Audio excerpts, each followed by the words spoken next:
I'm about to chat to Wayne Hemingway, co-founder of Red or Dead. What a brand that is.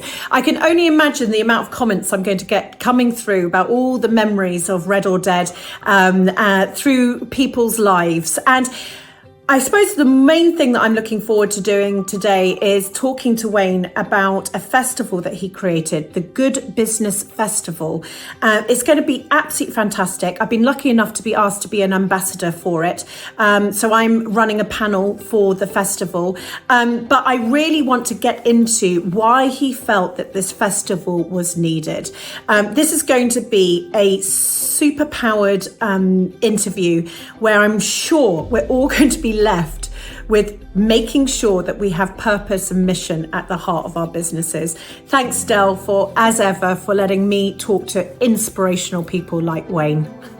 Hello, I'm Wayne Hemingway. Catch me in conversation with Holly Tucker. We're going to be talking about good business, purpose, what's happened these last 6 months during this COVID crisis, what it's like to have a small business, to build a small business.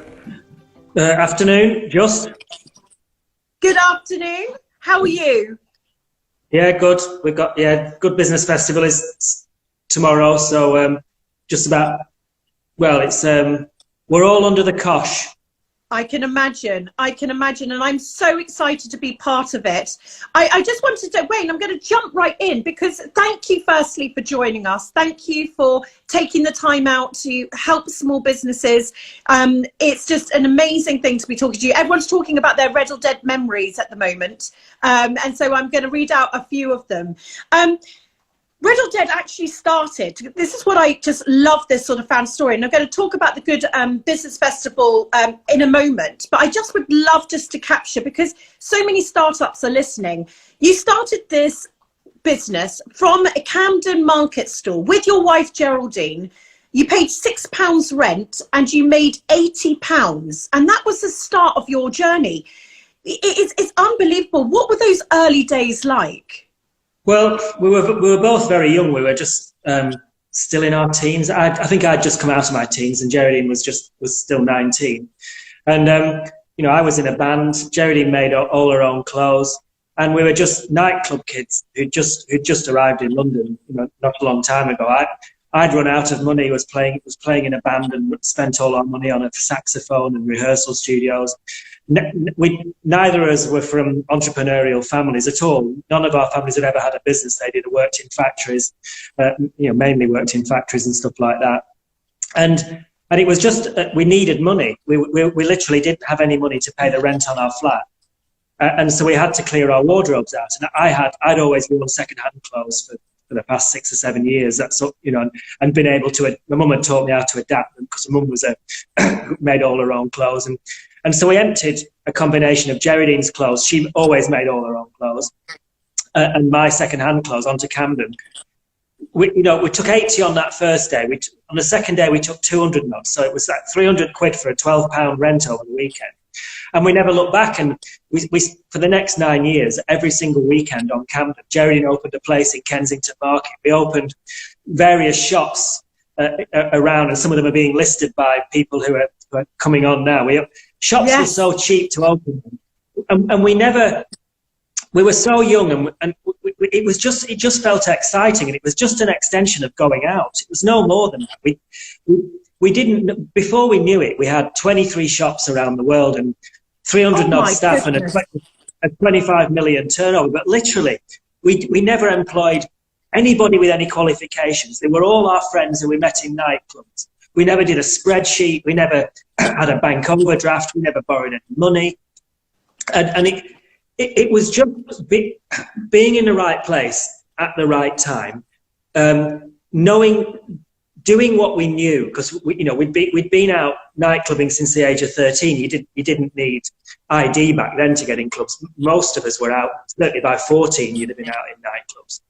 And all we were doing was just doing what we knew. And when you're young, when you are that young and things start to happen, you don't have fear. And I think that's why I don't think it matters when you start a business, but when you're in a business like Red or Dead was, where it was really important to be to understand what club kids wanted. It's like when, I don't know if anybody's listened to that amazing BBC podcast series called Ecstasy, the Battle of Rave. It's unbelievable. It's just the best thing I've heard in ages. But we were the brand of that generation. But we could only be the brand of the rave generation because we were there doing it. We were out all the time in the club. And so, the right people, we were meeting the right people, the door people in the clubs like Boy George and all the others, they were our friends. And so it didn't feel like a business. It didn't feel like work. It was just a community. That's what it was. And you know what? That was amazing. So many things that people are drawing from your story there, because in a way, we talk about this now as if it's modern business, building a community, having a one life. You just build a life within it that you work and play within, whether that's business. That's exactly what you were doing. And if we actually think about the huge success, you captured the imagination of the 90s youth. Bros, Kylie, with some of the brand's most famous supporters. And 95, 96 and 97, Red and Dead or Dead won the British Fashion Council's Street Style Design of the Year Awards. You sold the business twice, once in 95 and once in 98. This is just the most phenomenal story. Tell me, as a founder, though, what it's been like watching the brand that you started with your wife evolve and still here today. What must that be like? Well, until we finally left the business, which I think was 1988 or 1999, and the reason why we sold it was manifold. We never set out to be fashion designers. Neither of us were trained. And we'd spent all our formative years, right up to the age, we were only mid-30s, we were mid-30s by 1998. But we'd spent all our formative years doing one thing, which we'd never set out to do. And it had been an amazing journey and full of fun. But we just fancied doing something else. And by that time, Red or Dead was always very purposeful and political. And, we were designing for Greenpeace. Every single catwalk show had a message about it. We were the first to start making our collections in prisons in the UK for all sorts of social reasons. But we wanted to do other things. We were, by the time you get to 37, when we sold it, you're not out clubbing quite as much, although, we still go out now, but we weren't out clubbing all the time. Other things becoming important. We had 4 kids. We had them all very young, actually. We started having kids when we were 20. We'd had 3 kids by the time we were 30. My God.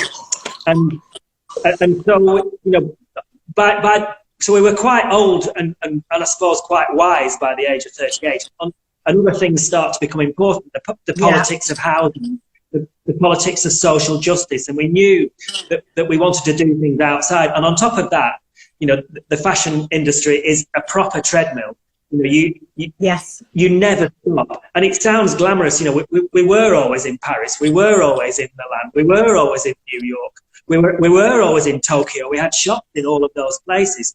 But that ceases to become fun when all you're doing is you're moving from trade show to shop to catwalk show. And catwalk shows are not glamorous. They're great when you're watching them, but they're not great when you're backstage. It's not fun. You just can't wait for it to end. And so it felt like we needed a relief from the industry. And we wanted to try something else. And to be honest, the stuff that we've done since is far more impactful for humanity. The Good Business Festival Room. We've done some, and we do some very large affordable housing developments. The urban regeneration that we do, the coastal regeneration, working in towns like Margate, Lowestoft, Morecambe, and Hunstanton, all of that impacts more than.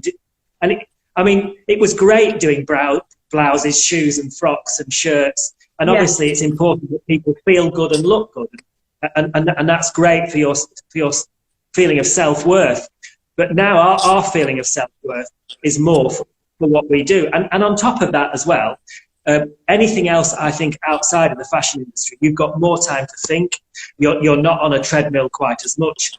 And also, we also sold it for a fair amount of money. And from our background, to come from, when we arrived in London, me and Jeremy, we had 50 quid each. That's all we had to our name, and our families, our families never had any money at all. We were the first to own a house, first at cars and all of that lot. And then suddenly when you get a chance to sell a business, get a lot of money, buy all your family things and all of that, it's a really nice thing to do. It's what a story this is. I want to talk now about actually what you've gone on to do, and then about the Good Business Festival, but just a sort of in between question. So the world is moving very fast, obviously, at the moment. We're in this COVID period of our lives. The sort of dinosaurs of the high street are dying off. The independents, I feel like... Yeah, and yes, really absolutely perfect. And I believe that potentially is the high street, if fingers crossed, going to, once the government gets their act together, going to become more independent. You've gone from market stall to having 26 shops, and then you've gone on to other projects. Can I stop you there? Because yes, it's partly to do with the government, because funding is important, but it's down to us. It's down to us as... Well, I talk about business rates and things like that. Do you understand? That there's certain things that become prohibitive in certain areas. Yeah, and I think we're already on a journey to that, because, because this gets a bit technical now, but because now lawyers are going to be able to prove that rents are too high, because footfall is down and trade is down. So you'll be able to negotiate. People will negotiate. It'll start with all the big retailers, the multiples like Timpson's and Greggs and everything like that. They will all negotiate rents down. I'm sure that they're working. Well, they are working on it now. We know that. And once the rents come down, the rates have to follow. So the government can speed that up, though. So you're right. But we are causing that now. But by not going out and buying stuff that we don't need, which is really important. That we don't need the likes of Debenhams. We don't need all of those repetitive stores. Yeah. And we've got a new generation who are going out there and voting with their feet and their wallets. They're not opening up shops like that. And that's creating space. When we moved to London, and this is a fact that never gets talked about, when we moved to London in 1979, you could rent shops. Our first shop in Soho, in a busy part of Soho, was £18 a week. And then our second shop, £18 a week. Then our second shop on Neal Street in Covent Garden, and anybody who's been to London will know Neal Street, was £60 a week. And the reason why was really simple. London had lost 2.5 million people.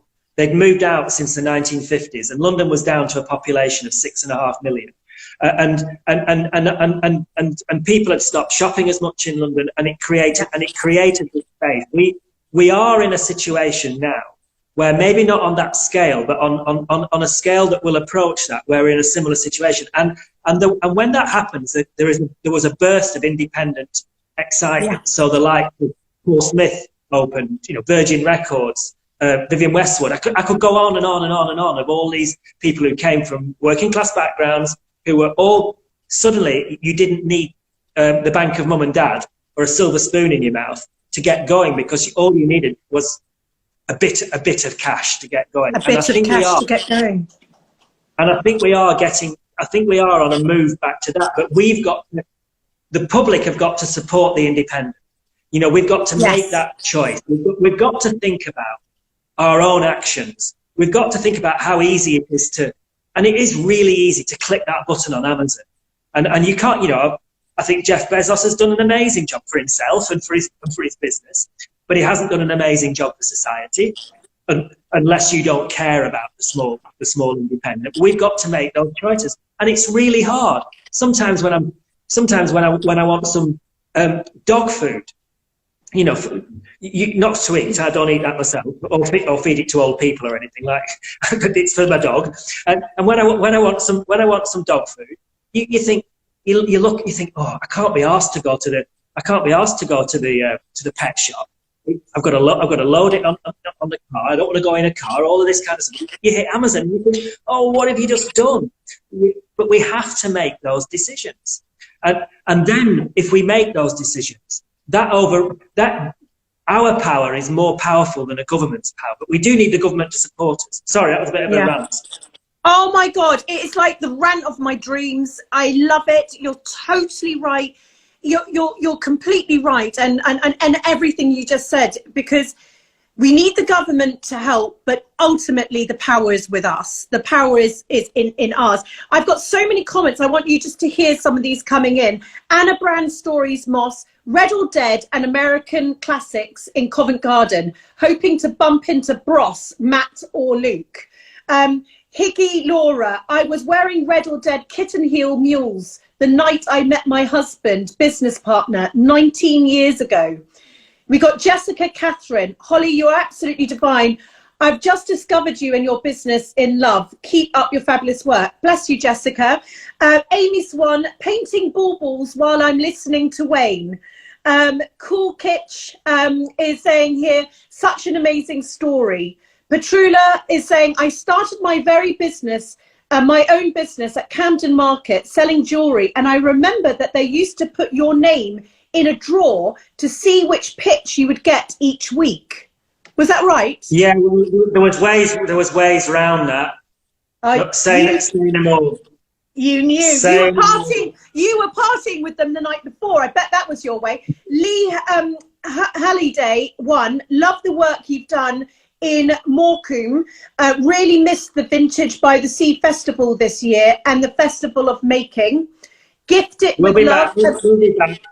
Well, as soon as we've really missed doing festivals, we do some of our events team put on some of the best and largest festivals in the UK, and we've all really missed it because they're all free festivals, and we do it with the community, and we bring 50 or 60,000 people into towns like Morecambe and Blackburn, and we've all really missed doing it. But I reckon there's a chance we'll be back next summer with a fair wind. We'll be back doing them next summer.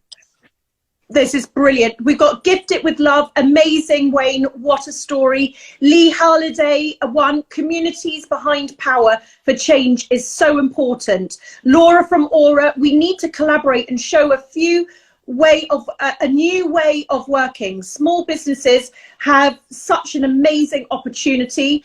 Alex Ward 86, an inspirational man and family. Have a lot to thank Wayne for his business and family life. Sally Tucker, that's my mum. What a fantastic story. She would have been buying from you. And Shop Creative UK, talking so much sense, Wayne. The community is going wild. Literally, that's half the comments. I just wanted to ask you, so after Red or Dead, you have gone on to basically have this most amazing varied career, but at the heart of all your new work is social impact and design. And for instance, in 2012, you and Geraldine and the Hemingway design team, you appointed as designers for the historic disused Dreamland in Margate. Now, when I saw this, I just couldn't even believe what I was looking at. So you have this sort of regeneration, social impact driving you personally within your family. It's what you're almost dedicating your life now to. Tell me about this, and is this now your future? Do you plan to, when you look back, it's about the impact you have driven and helped people to drive? Yeah, we started, so as soon as we'd sold Red or Dead, the first major project that we did was straight after that. And I was being pretty mouthy about the state of the affordable housing industry in the UK, and I had a real go at Barratts and Wimpy, so I'd coined the phrase the Barrattification and the Wimpification of Britain, and attacked them for building as soulless housing estates on the edges of towns. And basically, they rose to the challenge, did Wimpy, to Taylor Wimpey, as they're called now, to their credit. It was during that project, which was 700 and odd homes, called the State South Bank in Gateshead, that we really realised what we wanted to do, and we delivered. That probably is the high. I always say to our young team at Hemingway Design that what you have to aim to do something that beats the State South Bank. That is for me and Geraldine, that is the highlight of our career, in that we Wow. know that we took a brownfield site, a site that had been empty for 12 years.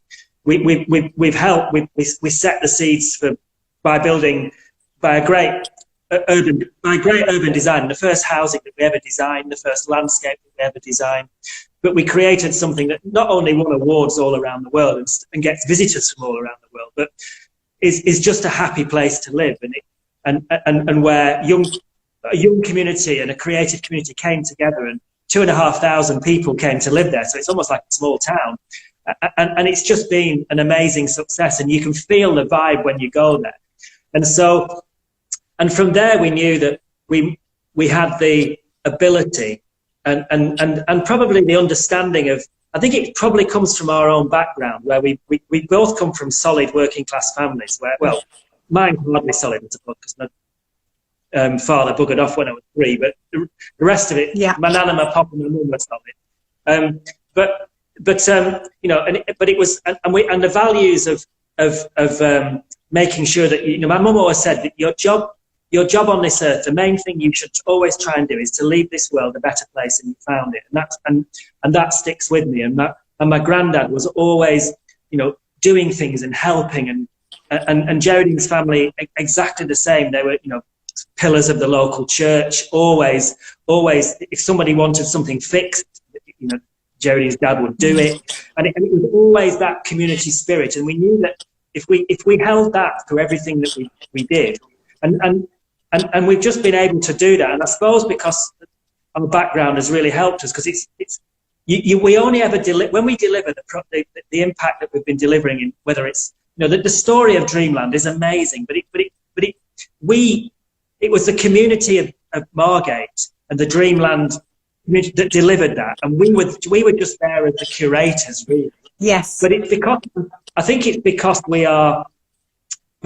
can understand where people come from, and we stayed absolutely true to our roots. You know, it's very easy it would have been very easy for us in the design industry, in the fashion industry, me being on telly like I used to be a lot, and with the money that we've earned, to have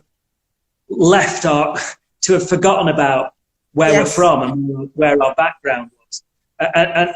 But we don't have celebrity friends. We never went to the opening of a crisp packet. You know, our families have always stayed more important. For me, going out for a run with the grandkids and with the dog is far more exciting than going to an opening of something. There's no question of what you choose. You know, and I'm so glad that's how we've stayed, and I think that's helped us to deliver all these projects and deliver them with an understanding that's community led, and we'll continue doing that.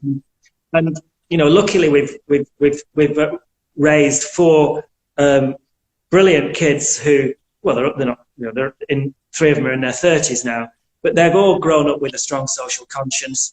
That, you know, they all share that thing about humanity, and that, you know, once you've got enough money, then it's time to not be greedy, you know, and yes, and so we'll carry on. We'll carry on doing it as long as we're enjoying it, and I can't see not enjoying it. The only thing that's going to stop me eventually is ill health, I would think. That comes to all of us, doesn't it?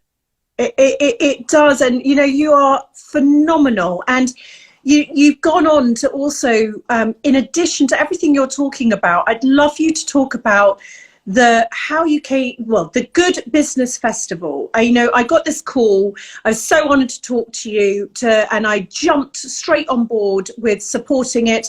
I'm hosting my panel tomorrow, and I know you're in the throes of things, which is why I can't keep you too much longer. You're literally delivering a festival tomorrow.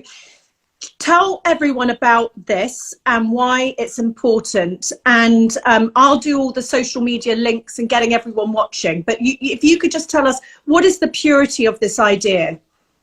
Right, well, I think you'd be idiotic now if you were a business person and you were not thinking about societal benefit and purpose, because there's a whole generation, not just the Greta generation, who are going to be the strongest generation, who are thinking about purpose and societal benefit, but all the way through to millennials now, and older ones like me, I mean, you've got what's happened is we've got 3 generations now who are worse off than their parents, and that's the first time that's ever happened. And so the new consumer is really thinking about what they buy, where they buy, and when they buy it, and they're looking to business to not just that whole thing about shopping till you drop is gone, you know, and it ain't coming back. It was a human aberration, and now people are starting to think about, you know, that as well as governments having to do things for them, business has also got a duty. And so the best example of this is probably about, I don't know when it was, about 10 years ago, when Philip Green threw that kind of infamous toga party for his wife and his 13-year-old son, I think, on some Greek island or something, or some island in the Mediterranean, and flew in, I think he flew in Beyoncé for his son and Rod Stewart for his wife or something. And it was all over the press as being, oh, look, the life of what's it like to be rich and famous, to be able to do all of this, and it was fated. I knew at the time it was sick, and you know, and kind of not the thing. You know, you'd be better off, you know, paying your staff more and making conditions better in your shops for everybody. And lo and behold, the next few years, you know, people start looking at the pensions crisis, and people like Philip Green get implicated in all sorts of stuff. And now, even the paper, even the tabloid press that were fating that, have a go at, you know, as if they didn't say or start saying terrible things about. And that's how things have changed. You cannot now have a business and just think about shareholder value or about the bottom line. You have to make a profit, or else you're toast, aren't you? You know, but now you have to think about, okay, I'm making that, but also I'm benefiting my customers, society, by doing this. And there's never been a festival to celebrate that movement. There's been conferences, and it's a world movement. You know, you've got brands like Patagonia, who are the kind of doyens of purposeful business, who've got all their sourcing down to an absolute, you know, fine art, and really right through to businesses who are just starting. You know, you've even got BP now and talking about that they're going to divest from oil by such and such a date.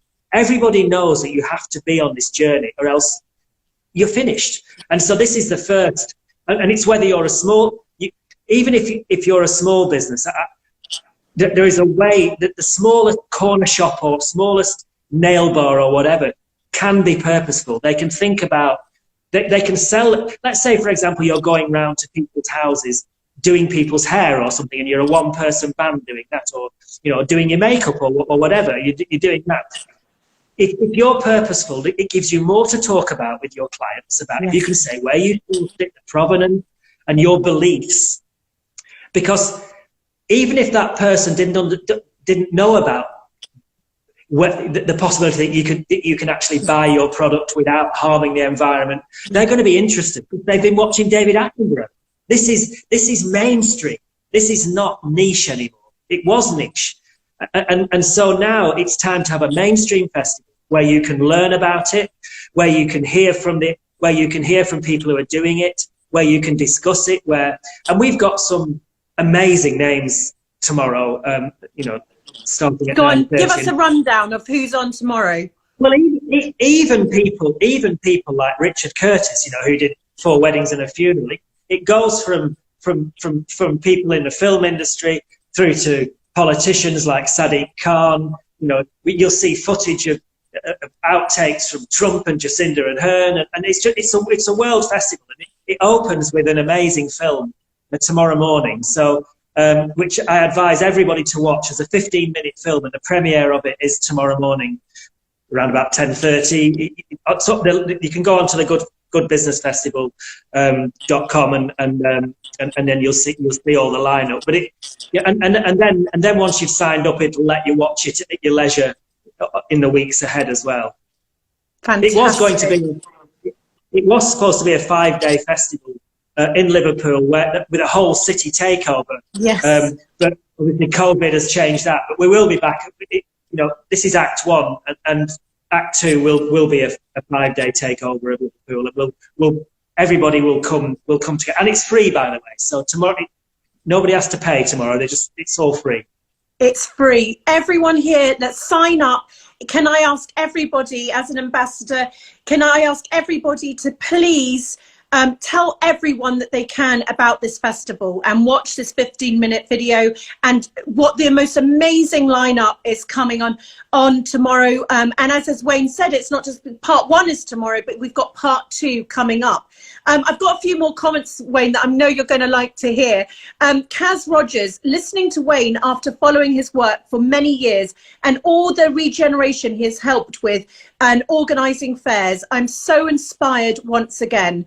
We read upcycles, conscious buying, absolutely, purchase with purpose. Quick Source Co, so much heart, Wayne. Lou, Queen of Tarts, my dream is to create a social enterprise in my community. Super Looper Life, leaving the world better than you find it is such a powerful way to go. I feel that if you live and work with purpose, life is so much better in all ways. The Pretty Card Company, what an amazing human being Wayne is. Sally Sunflowers, so refreshingly straight talking, down to earth, honest. It really makes a difference and something that we should all take notice of and action. And finally, Diane Mitchell, wow, the world is bigger than us. Social thinking is critical. I mean, you've got a lot of fans there, Wayne, and I know that they're all going to sign up tomorrow. I'm blushing. I mean, how much love? It just keeps on coming in. I could just sit here for half an hour just talking about the love that's coming out this screen for you. I'm doing my panel tomorrow. What's on your agenda today, Wayne? Have you got, what's the sort of things that you're dealing with? Going over to site now to help with the setup, make sure that the marketing is going okay, just continuing, and then tomorrow, it's when you do something like this, because it's not like a Zoom conference. It's a full TV setup. It's a full studio setup, and there's lots can go wrong. But if it does, it does, doesn't it? So it does, yes. I'm quite this technology. I'm quite sanguine about it. I know that it'll go well enough, and the lineup's brilliant, and the talent that's involved will get us back on track if something goes down. So yeah. Oh, it's fantastic. Well, thank you for asking me to be involved in it, Wayne, and I'm wishing you all the luck. I will see you tomorrow, and I am going to now summarise you and make you blush even more, but I'm going to let you go and get on with your day. But you've been fantastic, and thank you for this to this community. This community wants to thank you because there's literally so much love. I'm going to email you with even more comments about you. Okie doke. See you later. Bye. Take care. Bye. Bye. What a gentleman he is. I mean, crikey O'Reilly. This is a man. He's the real deal. The real deal. 50 quid. Wife, 50 quid. Husband. Goes to the market stall. Builds a business. Clubs all night. I mean, where does his energy? I mean, the clubbing bit made me feel a bit sick because I just so want to go to a nightclub again, but I think those days have passed. But what a gentleman. Vote with your money, vote with your feet. It's, there I was slightly, and this is where I love strong founders. There I was sort of giving the sort of out for all of us. The government needs to do more, the government needs to decrease business rates. No, Wayne says, it's for you to vote with your money, you to vote with your feet. He gives the example of pet food. No, you do not click on Amazon. You get in the car, you walk to your local pet food shop and you buy it. And that is what the difference that we need to make. It's not okay to keep coming up with excuses. I love people that just straight talk, slap me down sometimes and just say, no, this is what it is. I remember Guy from Riverford once doing that to me. We were talking about, again, actually politics. And actually, again, now I think about it, he said, no, Holly, it is to do with people. They have to have the power and make the choices themselves. If we all make choices today, we fundamentally can change the world. As an individual, basically we have huge power. We must leave this world a better place than when we came into it. I love the fact that he was talking about his 4 children. It made me think about Harry. It made me think about, he sees what I do, but are we really installing a sense of progression with what their future thoughts are for their lives, that they have to do something with purpose, with meaning. And I think that's a really interesting conversation we can have with our young. And as a business, it is vital. I think he even said, you would be stupid. Now, again, I love these words. I'm a bit soft, actually. You know, I say, you know, it is all about purpose. He's saying, I think you would be stupid as a business for not thinking about purpose. You know, you have a new customer, is thinking about where they buy, what they buy, from who they buy from. And doing good now is not niche. Doing good is mainstream. This isn't just for those who, you know, think that they're doing good. This is the average person is actually thinking about doing good. Now, not everyone, we're on this journey, but please, let's listen to Wayne and actually being a bit stronger in his language than I am. You'd be silly not to have purpose in your business, because that is your customer now, and your customer only becomes more conscious in what they're consuming as the generations get older. So this isn't just sort of going to go away. It's going to become more and more and more. And the Good Business Festival, I'm on the panel tomorrow. I'm actually talking to fantastic Gandhi brothers and also Thomasina Myers. It's going to be absolutely brilliant. Please sign up to the festival. We're going to do stories with the links, but also Wayne talks about this 15-minute film that's going to be aired tomorrow for the first time. I think he said about 10:30. Go to the Good Business Festival website and sign up for this, because I have a feeling it's going to be completely epic. And you heard about it here. Let your friends know. Thank you, Dell, my goodness, for letting me have those types of chats. I mean, if I didn't feel more excited about the day, well, I felt very excited this morning, and now I feel even more excited. Hopefully, everybody, you know what to do now. Look at my stories. I'll keep giving you links. We've got the breakfast, haven't we, for women supporting women, and we've got the Good Business Festival that we can all sign up to. Sending you all my love. Lots of love. Have a great day.